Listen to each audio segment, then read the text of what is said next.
देखो 16th century में भारत बिल्कुल भी यूनाइटेड नहीं था। नॉर्थ में मुगल एम्पायर का रूल था, वही साउथ कई पार्ट्स में डिवाइडेड था, जैसे अहमदनगर का निजाम शाही, बीजापुर का आदिल शाही, गोलकुंडा का कुतुब शाही, बिदर का बारिद शाही और बरार का इमाद शाही। वही वेस्टर्न कोस्टल एरिया पर पुर्तगालियों का कब्जा था और विजयनगर अपने डिक्लाइन पर था। उस समय अहमदनगर में मालिक अंबर नाम का एक केपेबल कमांडर था और इसी के अंडर 1577 में निजाम शाही सेना में मालोजी राजे भोसले की एंट्री होती है। कुछ साल बाद ही इन्होंने सबसे पहले बीजापुर की सेना को डिफीट किया, फिर मुगलों के साथ भी एक टफ फाइट की थी। इन सक्सेसफुल कैंपेन के कारण मालोजी को वेरूल, तेरहादी, कनराड, चाकान, शिवनेरी एंड पुणे की जागीरें मिली। ये जागीरें मिलने के बाद उन्होंने फिर से बीजापुर के साथ ही बैटल ऑफ इंद्रापुर लड़ी थी, लेकिन इस युद्ध में मालोजी की डेथ हो जाती है।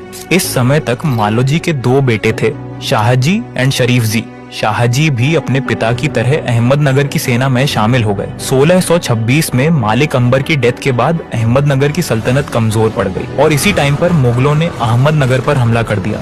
शाहजी की लीडरशिप वाली ये सेना मुगलों से हार गई और शाहजी मुगलों की तरफ चले गए, इसलिए शाहजहां ने उन्हें झुन्नार एंड संगमनेर का पार्ट दे दिया। इसी साल 19 फरवरी 1630 को शिवनेरी दुर्ग में जीजाबाई के पेट से शिवाजी महाराज का जन्म हो जाता है। बट इस समय एक प्रॉब्लम भी क्रिएट हो गई थी, वो ये कि शाहजी की जो सभी जागीरें थी, चाकन, शिवनेरी, पुणे वाली, इन सभी जागीरों को शाहजहां ने अहमदनगर के राजा फतेह खान को दे दी। इस बात से नाराज होकर शाहजी ने अहमदनगर छोड़ दिया और बीजापुर से मिल गए। उधर अहमदनगर और मुगलों की दोस्ती जल्दी ही टूट गई और मुगलों ने दौलताबाद पर हमला कर दिया। अहमदनगर ने बीजापुर से हेल्प मांगी तो शाहजी की लीडरशिप में ये सेना दौलताबाद पहुंची, लेकिन बीजापुर भी मुगलों से हार गया और शाहजी को नॉर्थ वाला पूरा एरिया छोड़कर साउथ में जाना पड़ा।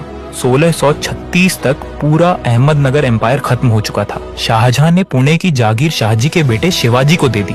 शिवाजी ने दादा कोंडेव के under sword fighting, military strategy and administration का अच्छा खासा ज्ञान लिया। वही जीजाबाई के साथ स्वराज्य का सपना देखा। 15 वर्ष की आयु तक शिवाजी ने टोरना, कोंदाना और चाकन के पोर्ट्स पर कब्जा कर लिया। फिर शिवाजी ने मुला अहमद को हराकर कल्याण एंड भिवंडी के दुर्ग को भी जीत लिया। अब शिवाजी के पास 40 से भी अधिक दुर्ग आ गए थे, जिससे शिवाजी बहुत पावरफुल हो गए थे। 1659 में बीजापुर की बड़ी बेगम ने शिवाजी को मारने के लिए अफजल खान को भेजा। अफजल खान ने एक चाल चली और शिवाजी को प्रतापगढ़ दुर्ग में मिलने के लिए बुलाया। 10 नवंबर 1659 को अफजल खान शिवाजी से मिले, लेकिन गले लगाने के बहाने अफजल खान ने शिवाजी पर पीछे से हमला कर दिया। लोहे का कवच होने के कारण शिवाजी को कुछ नहीं हुआ और शिवाजी ने अफजल खान को बागनक से चीर दिया। बीजापुर ने रुस्तम जमान के अंडर एक और बड़ी सेना मराठों के खिलाफ भेजी, लेकिन शिवाजी ने वापस से इनको हरा दिया। शिवाजी पन्हाला दुर्ग पहुंचे तो बीजापुर के सिद्ध जौहर ने इस दुर्ग को घेर लिया।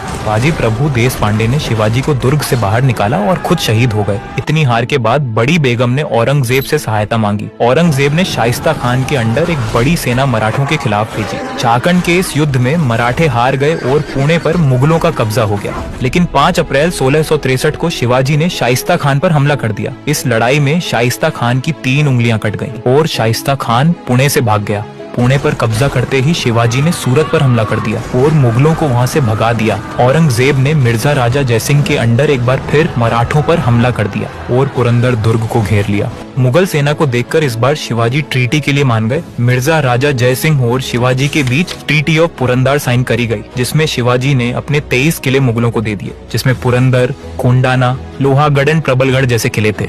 12 मई 1666 को शिवाजी और संभाजी महाराज आगरा में औरंगजेब से मिलने गए, लेकिन औरंगजेब ने उनका सम्मान नहीं किया और उनको बंदी बना लिया। 17 अगस्त 1666 को शिवाजी और संभाजी औरंगजेब की जेल से भाग गए and Mathura, middle India and Deccan होते हुए पुणे पहुंचे। यहाँ आने के बाद शिवाजी ने एक एक करके पुरंदर, कोंडाना, मोहल्ली, करनाल, लोहगढ़ एंड सूरत को जीत लिया। कोंडाना किले को तानाजी मालुसरे की ब्रेवरी और सैक्रिफाइस के लिए जाना जाता है। 1672 तक मराठों ने विक्रमगढ़ और सालहेर को भी मुगलों से जीत लिया और 1674 तक साउथ इंडिया में मराठा सबसे पावरफुल एम्पायर बन गया। लेकिन कुछ ही सालों बाद 3 अप्रैल 1680 को शिवाजी महाराज का निधन हो जाता है, जिसके बाद उनके सबसे बड़े बेटे संभाजी महाराज नए छत्रपति बनते हैं। जब संभाजी सिर्फ 2 साल के थे तभी उनकी माता सईबाई की मृत्यु हो जाती है। इसके बाद उनका पालन पोषण उनकी दादी राजमाता जीजाबाई ने किया था। बचपन से ही उन्होंने स्वॉर्ड फाइटिंग और मिलिट्री स्ट्रेटेजी की ट्रेनिंग ले ली थी। 1681 में संभाजी और हम्पीराव मोहिते ने बुरहानपुर पर हमला किया और मुगल सेना को पीछे हटने पर मजबूर कर दिया। लेकिन दूसरी तरफ साउथ में पुर्तगाली भी मराठों के लिए न्यू प्रॉब्लम क्रिएट कर रहे थे, क्योंकि जब मराठों ने पोंडा फोर्ट पर सेना मजबूत की तो इस बात को लेकर पुर्तगालियों ने मराठों पर हमला कर दिया। लेकिन इस युद्ध में मराठों की जीत हुई और उन्होंने गोवा पर कब्जा कर लिया। इस बात से नाराज होकर पुर्तगालियों ने वापस से मराठों पर हमला कर दिया।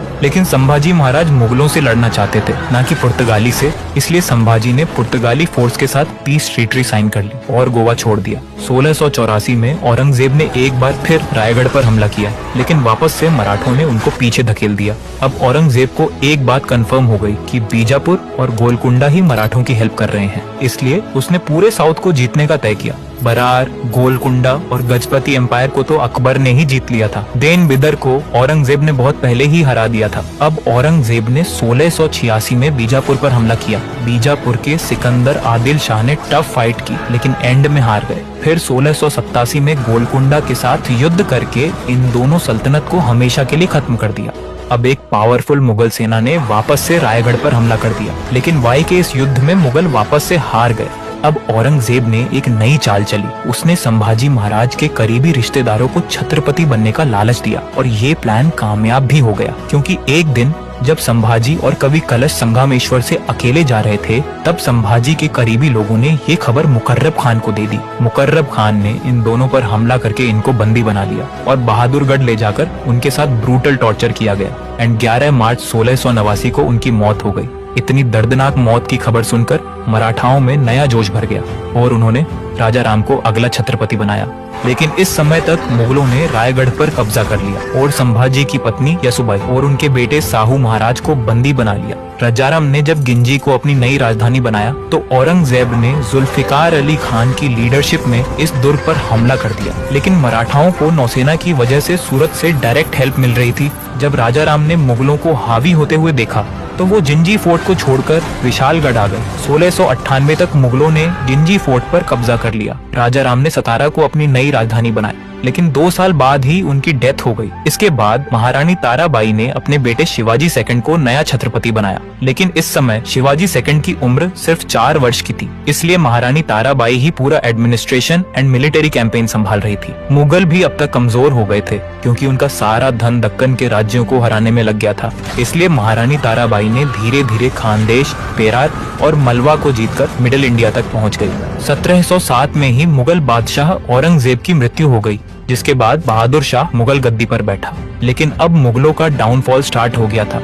बहादुर शाह चाहता था कि मुगलों और मराठों के रिलेशन अच्छे हों, इसलिए उसने संभाजी महाराज के बेटे साहू महाराज को रिहा कर दिया। साहू महाराज अब 25 वर्ष के हो गए थे, इसीलिए वो भी छत्रपति बनना चाहते थे। लेकिन ताराबाई अपने बेटे शिवाजी सेकंड को ही छत्रपति रखना चाहती थी, इसलिए दोनों के बीच सिविल वॉर स्टार्ट हो गई, जिसमें साहू महाराज की जीत हुई और ताराबाई को सतारा छोड़कर कोल्हापुर जाना पड़ा। लेकिन अभी भी मराठा नेवल ऑफिसर कान्होजी अंग्रे ताराबाई के सपोर्टर थे, लेकिन बालाजी विश्वनाथ ने उनको समझा बुझाकर अपने साइड कर लिया। इसीलिए 1713 में शाहू महाराज ने बालाजी विश्वनाथ को पहला पेशवा नियुक्त किया और मराठा हिस्ट्री का सबसे बड़ा डिसीजन लेते हुए अपनी सारी शक्ति पेशवा को सौंप दी और खुद एक कठपुतली जैसे छत्रपति बनकर रह गए। इस समय मुगल किंग फर्रुखसियर थे, जो कि मराठाओं से दक्कन वापस लेना चाहते थे। इसीलिए उसने मुगल जनरल हुसैन अली खान की लीडरशिप में एक सेना मराठाओं के खिलाफ भेजी। लेकिन अब मुगल सेना मराठों के सामने बहुत कमजोर थी, इस कारण से मुगल मराठाओं से हार गए। बालाजी विश्वनाथ ने हुसैन अली खान को बंदी बना लिया और फर्रुखसियर को चौथ देने के लिए मजबूर किया, लेकिन फर्रुखसियर चौथ देने के लिए नहीं माना। इसलिए 1718 में बालाजी विश्वनाथ ने दिल्ली पर हमला कर दिया। मुगल सेना बड़ी आसानी से हार गई और फर्रुखसियर को बंदी बनाकर अंधा कर दिया गया। तेन राफी उद दरजात को नया मुगल एम्परर बनाया गया, लेकिन वो नाम मात्र का शासक था। वो मराठों को चौथ देने के लिए भी राजी हो गया था। इस तरह समय का महान मुगल एम्पायर अब मराठाओं के अंडर आ गया था। मुगलों को हराने वाले बालाजी विश्वनाथ 1720 में इस दुनिया को छोड़कर चले गए, जिनके बाद एंट्री होती है बाजीराव बल्लाल भट्ट की, जिनके बारे में हम अगली वीडियो में डिटेल से देखेंगे।